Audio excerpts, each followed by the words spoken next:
Lighting the flames of faith, a call to service. We perform this ceremony to promote the universal consciousness of life, which acknowledges that all peoples and all faiths, all sentient beings come from the one great universal presence, which we call spirit. Fundamental to this truth is the unifying nature of all religious thought and experience, which we honor here today. We light the candle for the Tao, honoring the universal path of harmony and equilibrium, the natural way. We light the candle for the shamanic traditions, honoring the beliefs and practices of all indigenous peoples, the way of primal spirituality. We light the candle for Hinduism, honoring the path of knowledge, action, and devotion. We light the candle for Judaism, honoring the ethical path of living by sacred law. We light the candle for all forms of Buddhism, honoring the Four Noble Truths and the path of compassion.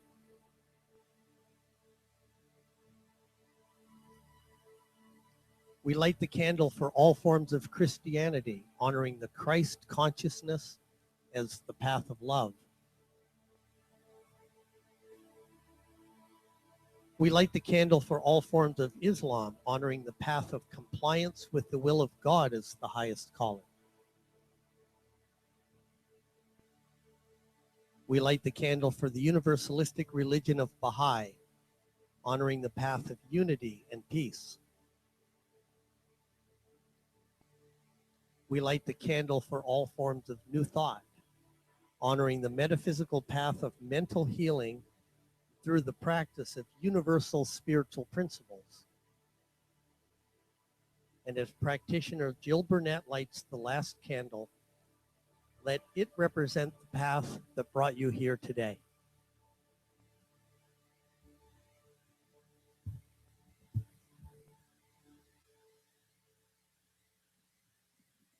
And thank you so much, Reverend Bruce. And we'd like you to join us now in our first sing-along song, which is this beautiful song, Everything is Beautiful. And I think we've got the words coming up there. Sing out, beautiful people.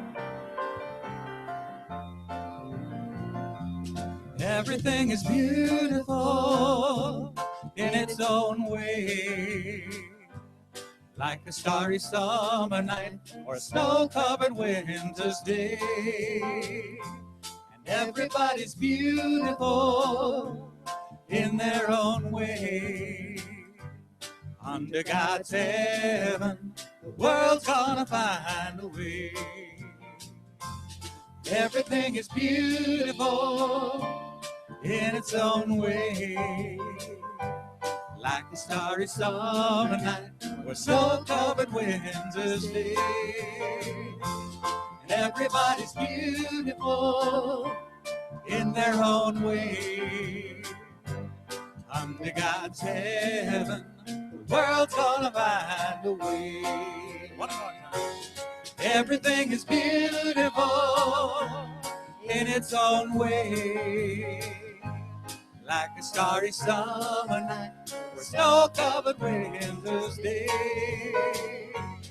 Everybody's beautiful in their own way. Under God's heaven, the world's gonna find a way. Under God's heaven, the world's gonna find a way. All right, would like to introduce our musicians this morning. We have on guitar, Ed Cusby. On bass, Bill Dixon. On drums, David Page. Our song leaders today are Wade and Kimberly Woldridge. I'm Diane King Dan over here at the keys. And our wonderful guest soloist this morning is the delightful, wonderful Gina Walker. And that's time for you to stand on up, stretch those legs, and join us on another sing-along song, which is an Allendale original called The Fountain of Joy.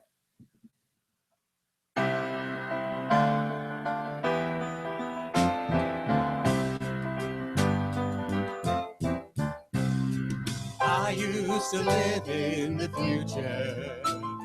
I once dwelled in the past with never a thought for the moment, till I found the secret at last.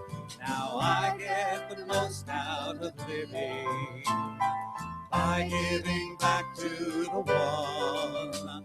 Fulfillment is all in believing. By speaking my word, it is done. I am a fountain of joy. High on this mountain of love, I vow to say yes to happiness, 'cause I've saved the best for now. And time to meet and greet your neighbor.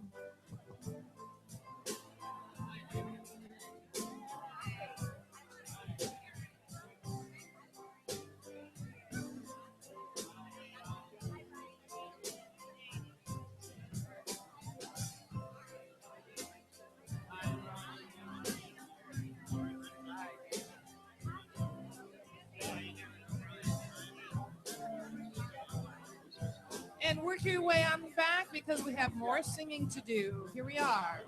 There is no time like the present. There is no day like today. No matter what's wrong in this.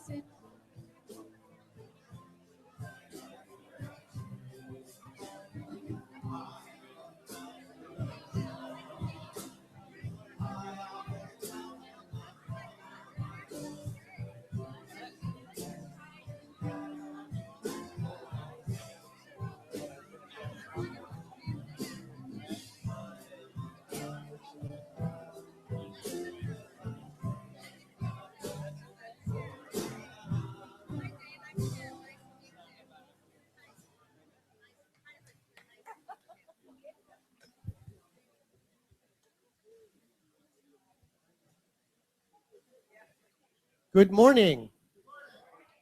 It's nice to see everybody here. We know that you have choices. You could have been a lot of different places today. You could be home watching the Olympic reruns. You could be home watching people yell at each other over different opinions they have and getting all agitated so you're ready for the week. Or you could come here. And for those of you who've been here before, as you know, we are a transcendent spiritual center. And what that means is we teach spiritual practices, spiritual principles, that if you learn them and put them into practice in your life, you can have the life of your dreams. If there's things in your life that are working really well and you'd like them to work even better, you can apply them for that. If there's things in your life that are working sporadically or not as good as you want, you can shift that in your life. So we're really happy that you came here today. We're going to start the way we start everything around here with an affirmative prayer. So I invite you to join me. So as I go inward, I recognize the truth. It's very simple. I know that behind it all, there's only one life, one infinite loving being of pure intelligence, of infinite love, of infinite capacity for beauty and appreciation and gratitude, of endless supply of everything that I call good, constantly creating vehicles for doing what life does. Life is constantly searching out and creating vehicles for expressing more of itself, and in this case, more love, more joy, more harmony, more peace, more delight. And I know that each person here is just such a vehicle, that each person here is a divine idea in the mind of spirit, extended into this realm of time and space that is also created out of itself. We are here for the purpose of expressing more of love, more joy, more harmony, more delight, more of everything good that we can imagine, and more. And so I claim for every person here today that each person is hearing and finding and accepting and realizing the truth so that the final barriers of whatever has kept us up till now of agreeing to live the life of our dreams, that those barriers are melted away. And so I know that this good is already so, that as I speak my word, that everything in creation is already lined up seamlessly and perfectly and precisely to deliver this good. And my job is to do what I do now. My job is to simply agree to accept this good with no conditions, no prerequisites, no having to understand how it comes about, just agreeing to accept it. And I accept it right here and right now, knowing that any healing that needs to occur in anyone, anywhere, for this to be accepted unconditionally, that this healing is also occurring right here, right now. And if we notice it is palpable, we feel it right now. So as I give thanks for this, I agree to accept it. I release it into these perfect laws, knowing that they can always be counted on with absolute precision and reliability. And I simply let it be, as together we say, and so it is. And now somewhere, practitioner Kim Province is going to come up here, and through the magic of projection, we'll share the affirmation with you.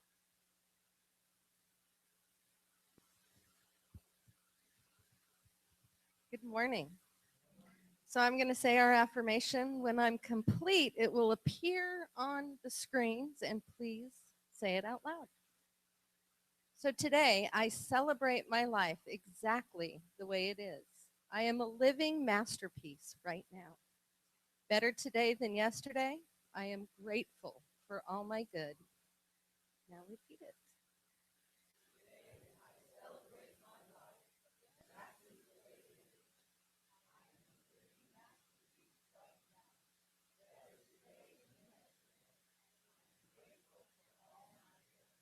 And so it is.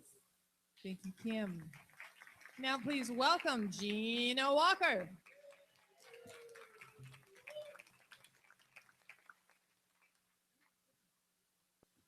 Good morning, beautiful lights. You are beautiful, right?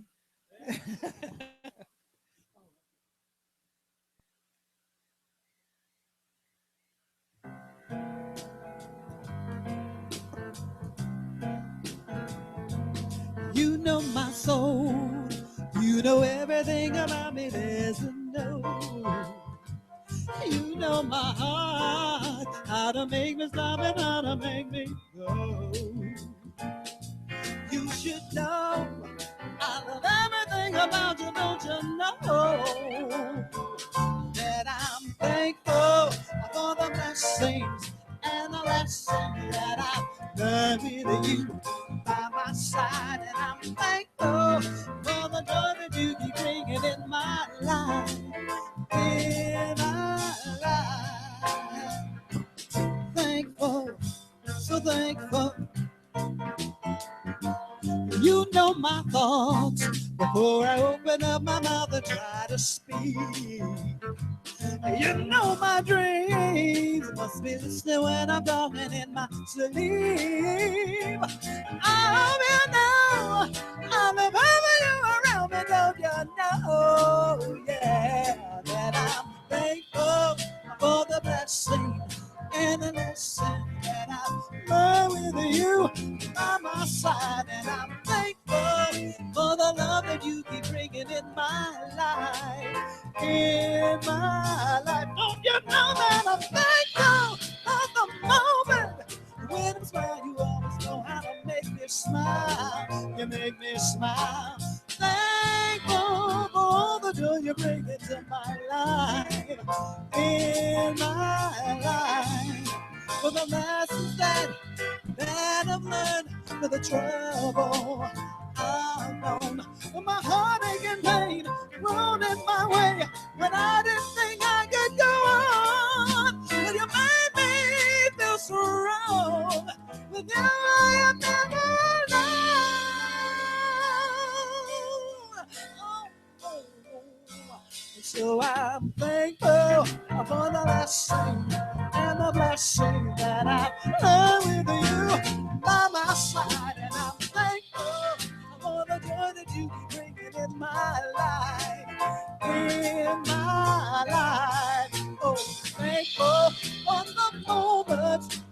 down, you always know how to make me smile. Yeah.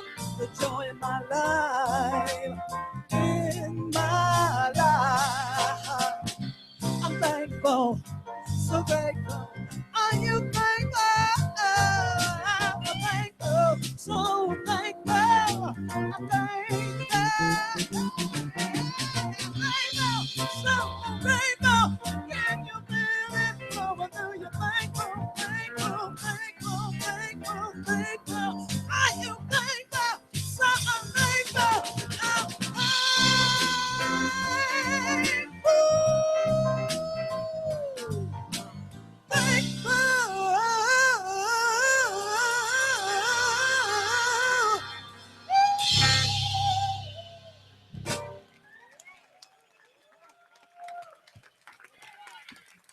Gina Walker.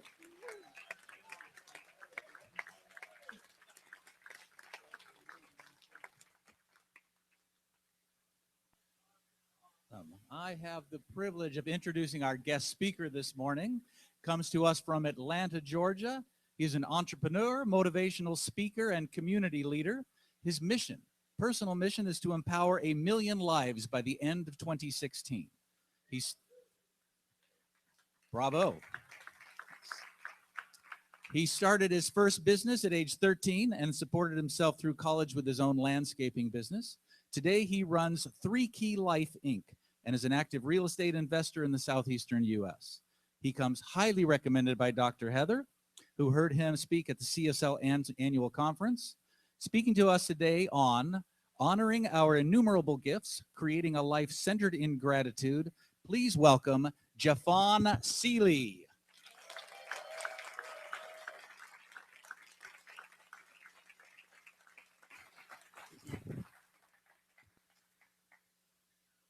I open up my mind and love is received. I open up my heart and realize I have been given all that I need. I look within myself, uncovering a safe haven of peace as I slowly exhale this breath to share this light that I breathe. Peace and blessings, everybody. My name is Jafon. It is a wonderful honor and a great privilege to be here with each and every one of you today. Before I go any further, I know there's some of you who may be thinking, Jafon, it's great to have you here, but if you don't mind me asking, how old are you?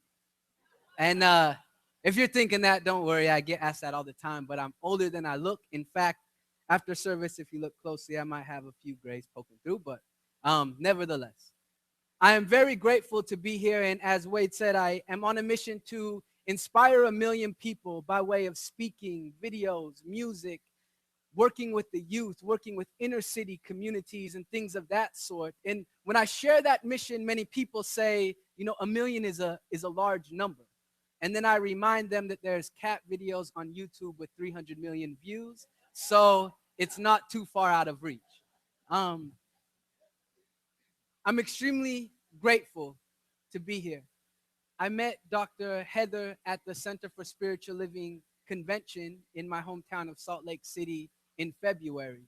And it was a great opportunity for me to share and express some of the things that we've been doing in the Southeast with regards to reaching out to the young adults and reminding them who they are. And most millennials, most young adults my age are on a spiritual path, though they don't seem to fit in conventional spiritual modes, such as coming to church every Sunday, or such as making sure that they're subscribing to one particular path or another. But there is something that's been stirring within the hearts and souls of many of us during these times, and it is an honor to have been able to share my message there, to have met Dr. Heather, and then after a few months be able to share here at your wonderful community. And I would just like to take a moment to recognize all of the people who work behind the scenes here to ensure that it blossoms and unfolds in the unique ways that it does. And I also would like to say thank you to all of you, and just let you know that the light and the life that is dwelling within me honors and recognizes the glorious essence, the sacred light, and the energy that is dwelling at the depths of your being. And so before I begin, I would just like to say peace and blessings and namaste. So I've been on this spiritual path now for right about 10 years. I stumbled upon it when I was about 5. No, I'm just joking. But it was 10 years ago. I was 21. I stumbled upon it, and there's been something that's been continuing to stand out as I've been opening my mind to the writings and teachings of Ernest Holmes. As I've been diving deeper into the Bible or Bhagavad Gita or the Quran or any spiritual text that we have at our fingertips. And it is a recognition of how incredible this gift of life that we are living truly is. I mean, just think about it for a moment. Right now, as we sit in this space, in this infinite universe that we are all a part of, there are minerals, gases, elements combining and intertwining in such a divine and unique way that planets are forming. In our particular solar system, our sacred planet is spinning and orbiting in such a divine and harmonious manner, illuminated by a vibrant sun that is shining down so peacefully, yet powerfully upon us. In this very moment of now, there are trees that are reaching towards this light. There are seeds that are slowly awakening to their own inherent greatness as they have been resting in soil that has been accumulating nutrients since the beginning of time. Animals scurrying on top of the planet in this very moment of now, and then there was also you and I. You see, there was not only this incredible universe that is existing out here, but there was also an infinite universe that is dwelling in here. Our hearts that are beating, our lungs that are breathing, our blood that is flowing, our cells that are dividing, our atoms that are thriving. You see, the one thing that's been continuing to stand out as I've been traveling down my spiritual path is the recognition from the furthest planet to the closest atom, there was one constant, and that is God is ever present. Divine order is flowing through it all. Now, when I share this message, I understand that there are some people that don't like the word God, and that's quite all right. Please feel free to replace it with spirit or energy or the universe or the infinite intelligence. You see, what you call it matters not, for it is the very essence that enables you to speak a word out into the ethers. It simply is. All of us are filled with this infinite essence and energy as we travel down our own particular paths. Looking back at our life, we see that regardless of the level of consciousness or the age that we may have been, we are still filled with this infinite presence. Looking back at youth, into adolescence, into adulthood, up to this present moment of now, it has been with us through it all. There are innumerable connections that we share with one another, that we share with this sacred earth, that we share with this infinite universe that is existing around us. We are all standing on top of the shoulders of our ancient ancestors, the people who have existed before us, whose lives have been absolutely essential in the development of who we are, whether it be our parents or our grandparents, our great-grandparents, great-great-great-grandparents, going all the way back through time, all of whose lives were essential. Each of us hearing 10,000 generations reverberate through our soul.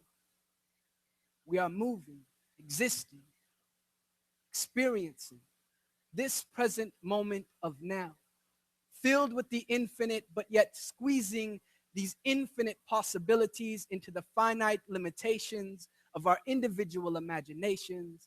So with all of this being said, it is my hope today, during this sacred time that we have to share with one another, this moment that will never come this way in this exact order again, to remind you who you truly are.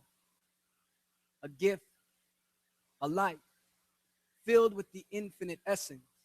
And most importantly, you matter. So, who am I? This is, I believe, right about the 50th spiritual community that I've shared at in the past 14 months. When I'm a member of the Center for Spiritual Living in Atlanta, And in 2014, I had an opportunity to share my first message there.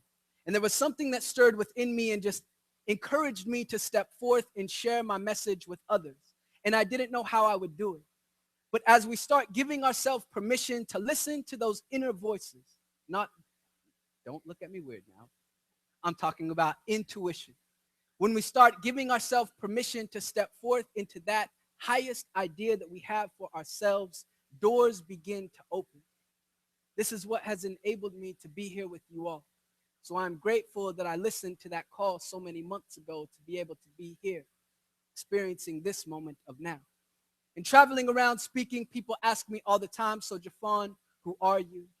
And I typically say my spiel. My name is Jafon, and I'm from Salt Lake City, Utah. That's where I was born and raised. And almost without fail, the next question is, I'm glad you asked. I'm glad you asked. No. I was in my early days, but no longer am. However, I still do have family members that practice the Mormon religion. And I've learned in my spiritual evolution that it is not my responsibility to approach another person and tell them what spiritual path they must follow. Because when I look deep enough, I recognize that all paths that we are walking are leading the same way, because we are all filled with the same essence, energy, God present, regardless if we subscribe to this path or this path. So I was born in Salt Lake City, Utah. My mother was adopted from Scotland. And I was in a meditation a while back thinking about my grandparents on my mom's side were over in England for a building mission with the Mormon church, and my grandmother unable to have children of her own. I was just thinking about my grandparents walking into this particular orphanage. Something must have called them to this place. And I could just see my grandfather walking in there and seeing this little baby, and something drew them towards her, and they go over there and they grab her and they take her back here. And they did so legally. They didn't just snatch and run.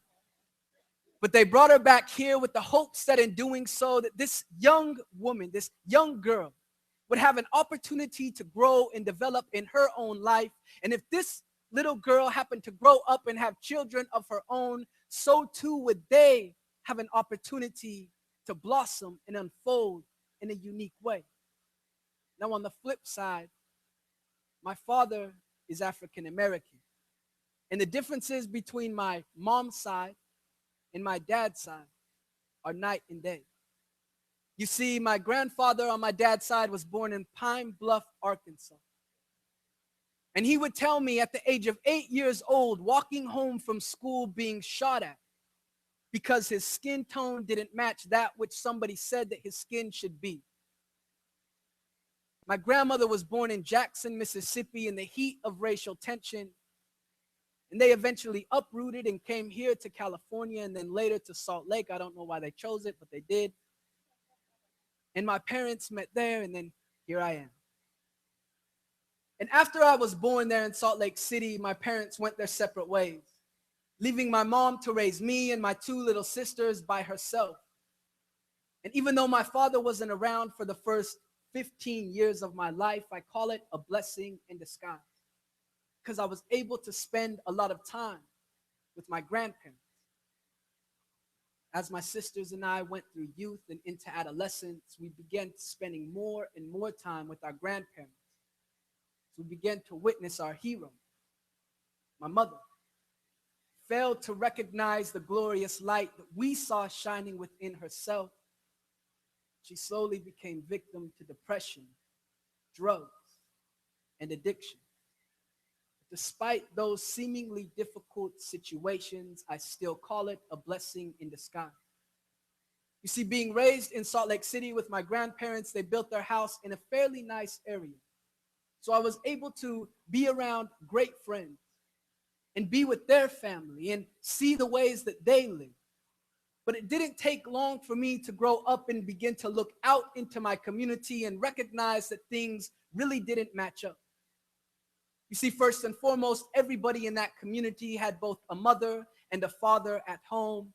My father wasn't around, and at that time, my mom was scraping along what people said was rock bottom.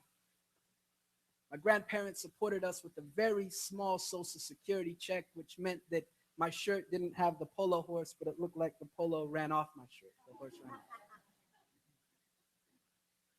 And then on top of all of that, my sister and I were two of the only kids who had a slight different tint of skin and words of discrimination, placing us in boxes of limitation due to the upbringing without recognizing the glorious essence that was dwelling within us, spewed forth from peers and even from adults, bringing about a self-image that saw myself less than. I pushed through high school, and then I just felt I had to get out of Salt Lake, and I went to college up in Seattle and reunited with my dad. You see, during this time with my mom, seeing her struggle and go through these things, I recognized something very important, and that is you cannot control what another person does, but you always have the power within you to love them, to flow compassion their way, to forgive them. And I reunited with my dad after 16 years, and instead of holding a grudge or pointing a finger and saying, you didn't do this or you're to blame for that, our relationship mended together. And as I was going to college up there in Seattle, my dad had one of those spiritual friends. And I go like this, spiritual friends, because I think to my friends, I am that spiritual friend nowadays. But he was the type of guy who would tell me, you know, Jafon, everything is good. God is flowing through all of these situations. There is no spot where God is not. And being that I came out of a seemingly chaotic upbringing, I remember having verbal debates with him as to why I believed that the divine wasn't ever present. I pointed at things like my grandmother, who raised me, who had just passed away. Pointed at things like my mother, who just entered into a rehabilitation center and didn't have nothing. Or my two little sisters who were still in Salt Lake City, and there was nobody around them to really uphold them, empower them, and strengthen them. Pointed at my grandfather, who was reaching that age that all of us will eventually reach. And I thought I made a pretty good case as to why divine order was not ever present. And then he gave me a book. And I wasn't stubborn enough to push the book away, but I eventually opened it and started reading it. And you may have heard of this book. It is called A Course in Miracles. Now, the first line that I read was basically all I needed to read at that time. And I actually want to get a shirt that says this, so before I tell you, don't take my ideas, okay? The first lines that I read were these. The real cannot be threatened. Nothing unreal exists. Herein lies the peace of God. And it was at that moment that a small door seemed to open within my conscious mind, and I began to look back at my experience and thought, maybe there was a reason for the way that my life unfolded. Maybe there was something hidden beneath those chaotic situations. Maybe there was a light amidst the darkness. And now as I look back, my mom was nearly 10 years sober. My little sisters are both amazing, beautiful, confident young women.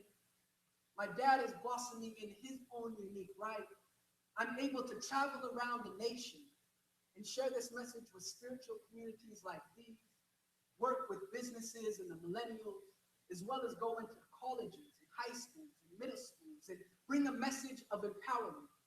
And now, as I look back, I recognize that through the good and through the bad, there has always been one constant that has been with me through it all, and that is God, the divine, the sacredness of all.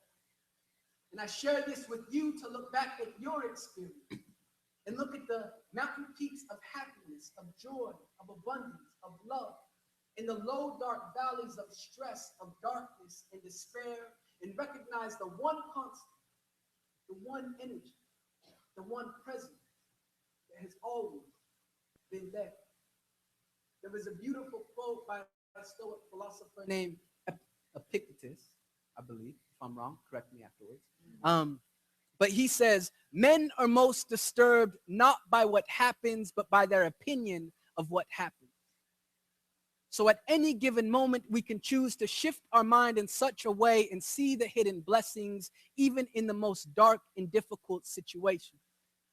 And as we are embodying these universal principles, as we are opening our conscious minds to recognize the light that is not just dwelling within us, but is flowing through all, we then see that it is our opportunity to step forth into our world and be that light of peace, of love, of compassion.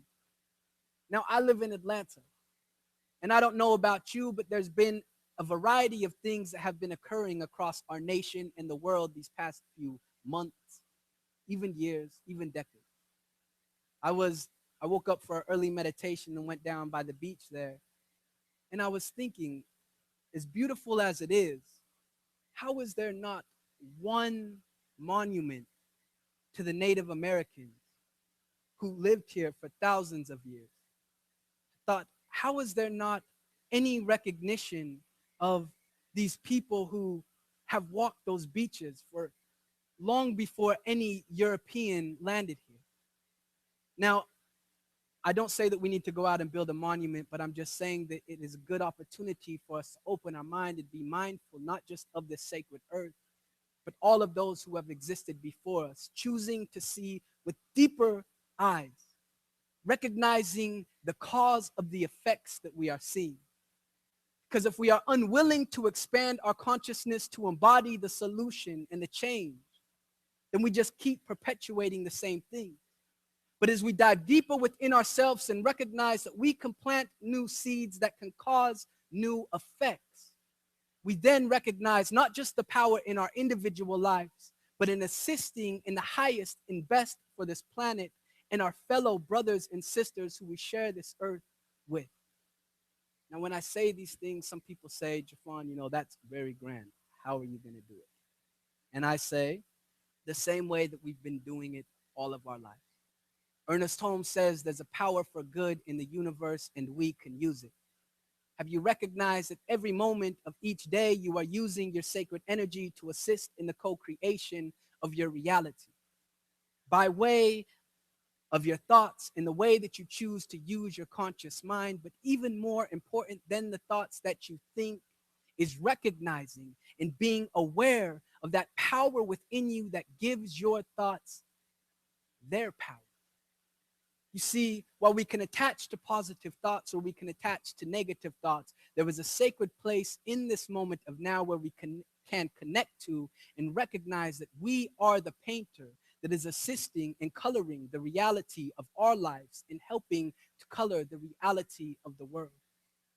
So as we start to recognize our ability to choose one thought over another, which William James says is the greatest way to defeat stress, we then can stand upon some beautiful words of Jim Rohn, one of my favorite motivational speakers, where he says, it is the set of the sails and not the direction of the wind that determines which way we will go.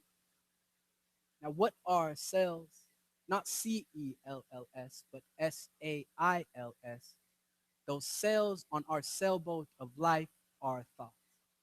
Now, despite what the news may bring at us, despite what we may see in the outside world, we at any given moment can adjust ourselves in such a way, our thoughts, that can take us towards that which not only brings us peace, joy, compassion, and empowerment, but shares it with everybody. Now, as we follow those up, those thoughts, we then have an opportunity to make a new choice. Choices can create doorways of opportunities where there may have only been once walls of hardship. You see, this is how I've been using my inner essence and energy to begin to share this message with so many. It's not that I became this new person. It's just that I shed away these false layers, these negative ideas, these toxic thoughts from my spirit, which enabled me to blossom and unfold to the infinite, which I already am and which you already are. So as you are seeking to step forth into a higher expression of who you believe yourself to be. It's not about obtaining something out here, though prosperity or abundance or materials may bring some joy and satisfaction. It's simply just removing those false layers that may have polluted the vision or the view or the recognition of what you already are. You are already infinite. What more could you ask for? Think of all that has went in just to enable you to wake up today. We could sit here for the rest of our lives and just express the countless blessings that have bestowed themselves upon us in this moment of now. Heart beating, cells dividing, atoms thriving, blood flowing, lungs breathing, earth spinning, sun shining. You want me to keep going? Now, in addition to thinking and choosing, there was also a saying from Ernest Holmes that says, you treat and then you move your feet. In the Bible, James says, faith without works is dead. You have to be willing to move yourself into action. That's how anything changes. That's how things transform. So as we begin to center ourselves upon recognizing how beautiful this present moment is, recognizing the innumerable things that have aligned with such precision to enable us to be here today, as we start to use our infinite essence and energy to think new thoughts, choose new choices, commit to new actions, we then assist in shifting, in transforming our experience here today. Now, later this afternoon, I have a workshop that I'm going to be offering on a love offer basis. And if you have something that has been calling out to you, or if you would just like to sit in the presence of some wonderful people, I would invite you to join me. I know it's beautiful outside, but it's even more beautiful in here. And there's no better time than now for us to begin to being that change that we wish to see. You see, these four walls bring a lot of beauty and bring a community together, but it's the way that we embody these principles and then step forth into the outside world that truly makes a difference. So I would just like to ask you all, there has been something in the past day or week or month or year that has been asking you or encouraging you to step forth into your highest and best. If there is something that you know that is within you that you have to share with the world, just simply raise your hand for a moment. And keep your hands up and look around the room. Pretty much everybody. And those who didn't raise their hand, I still see greatness in you. There's something that's within us that has been asking us to step forth, and this is the time of now. And as we start embracing these spiritual principles and standing upon the truth of who we are, we then can express these beautiful words from Napoleon Hill that says, "O divine providence, I ask not for more riches, but for more wisdom, with which to make better use out of the riches you gave me at birth, consisting in my ability to direct and control my mind to whatever ends I desire." My friends, we are it. We are it. And in conclusion, I would just like to share this. What would happen if we all chose to rise together? What would happen if we all chose to stand together? Instead of plotting and planning to undermine each other, instead of pointing the finger at our fellow brother and telling them that they're the reason for the problems or demanding that they're the ones to solve them, aren't we all walking on the sacred garden, the planet Earth that is steadily revolving around the sun? See, all of us illuminated. Some have slipped up, others have deviated from the higher purpose, the deeper plan, fallen victim, temptations of a man. I understand no one can tell us who to be. Gotta rise above the selfishness and all the greed. Gotta open up our hearts so we can finally see. And if we do this, my friends, then we all are free. Peace, blessings, and respect.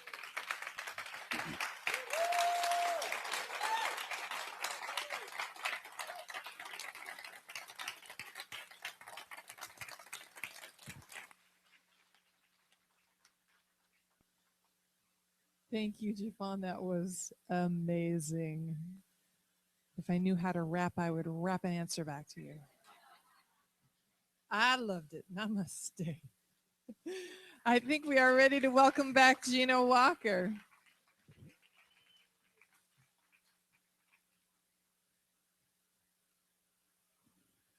absolutely awesome.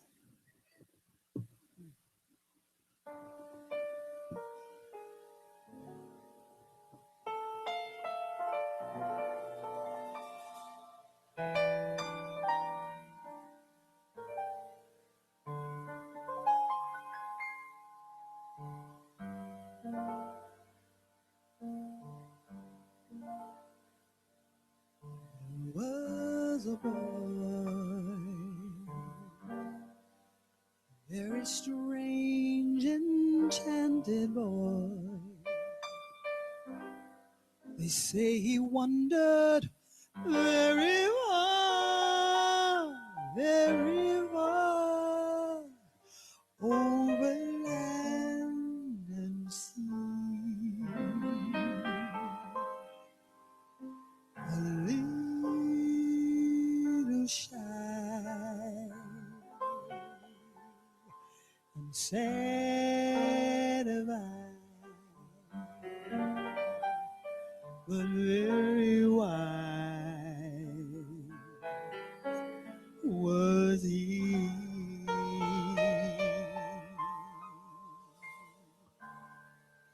And then one day he passed my way, and we spoke of many things, fools and kings. This he said to me: the greatest thing we'll ever learn is just to love and be loved in return.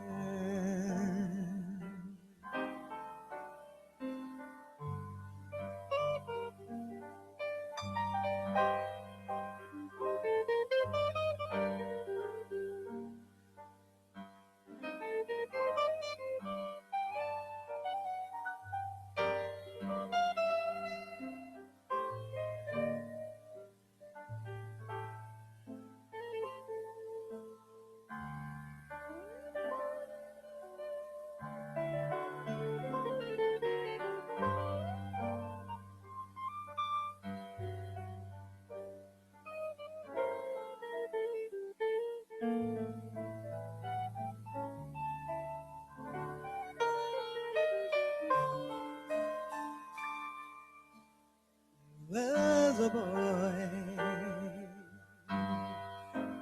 very strange, enchanted boy. They say he wandered very far over land and sea. A little shy and sad of eye, and very wise was he. Oh, then one day, he passed my way, and we spoke of many things, fools and kings. This he said to me: the greatest thing we'll ever learn is just to love and be loved in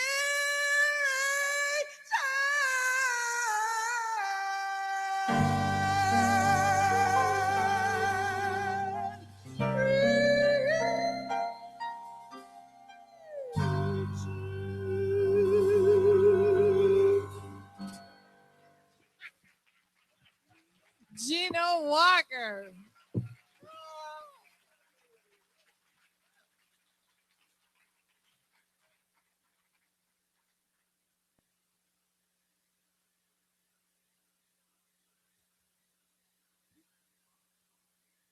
Boy, just when you think that nothing's working, this whole service from beginning to end. Anybody ever get up in your life and feel that nothing's working? Anybody ever have one of those days? So that's why it's a good idea to come here. This is my favorite part of the program. Not that the other stuff wasn't great, but this is our opportunity to participate. So if the stewards would come forward, because we are a prosperous community. If you just look out the window, we're a prosperous group here. And if you look around our building here, and we are entirely supported by our own generosity to our center here. And this is where I get my spiritual nourishment every week. So I prefer that it still be here next week when I come back. And so that's what these folks are here for. In fact, I had a good demonstration of we get just what we need when we don't think we will. I was trying to remember the standard offering that we gave for years and years here. And I went to a number of practitioners. I remembered that it started off as, my offering is my acceptance of God as the source of my supply. And the rest of it just kind of came out different. And I went to about 3 or 4 different practitioners, and each of us got stuck there. And then while I was sitting in the service, Mary Brogdon, who holds the sound and everything together here, came up and tapped me on the shoulder and handed this to me. She had remembered it all. So I would invite you, as I'll just do it line by line and you can say it with me. My offering is my acceptance of God as the source of my supply and symbolizes my faith in the abundant flow of this supply. I couldn't have put it better myself.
Thank you so much. Now it's time to get those kidlets in here.